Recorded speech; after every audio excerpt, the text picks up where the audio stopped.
Hospital indemnity is one of the most underused products in your toolkit, and one of the easiest to explain to clients. This video covers what it is, who needs it, and how to position it so the conversation feels natural and helpful. Hospital indemnity insurance pays the policyholder a fixed cash benefit for every day they are admitted to the hospital. It is not a health insurance plan. It does not replace Medicare or Medicare Advantage. It sits on top of their existing coverage and pays them directly. The money is theirs to use however they need. Mortgage payments, groceries, utilities, travel costs for a spouse visiting the hospital, anything. The key thing to understand is that Medicare covers the medical bills. Hospital indemnity covers everything else that happens in life while someone is in the hospital. Here's why this matters for your Medicare clients, especially your Medicare Advantage clients. Medicare Advantage plans have out-of-pocket maximums, copays, and co-insurance for hospital stays. A client admitted for 5 days could owe several $1,000s depending on their plan. That is money most retirees on fixed incomes were not expecting to spend.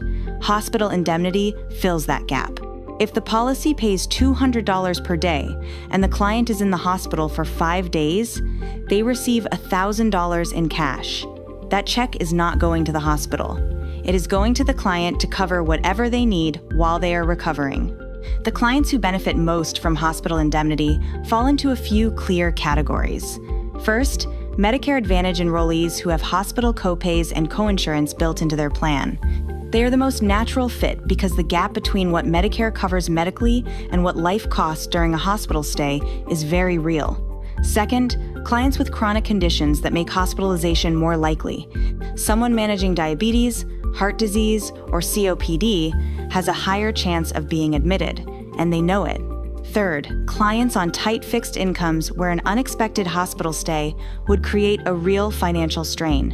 When you describe it to these clients, they get it immediately because they have either been through it or they know someone who has. The best time to bring up hospital indemnity is after you have solved the primary Medicare problem, just like we talked about with life insurance.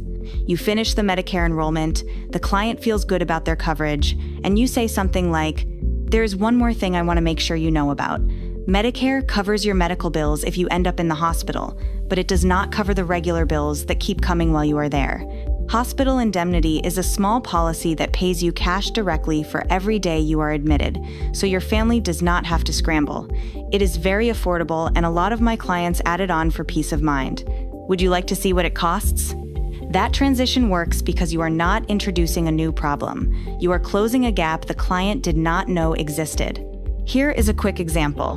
You just enrolled a 69-year-old client in a Medicare Advantage plan. He has type 2 diabetes and sees a cardiologist.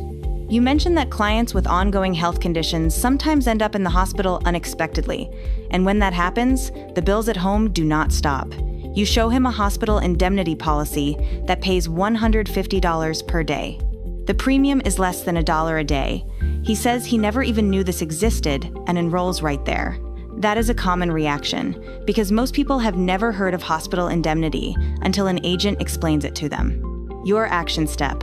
At your next Medicare Advantage enrollment, use the transition language from this video to introduce hospital indemnity.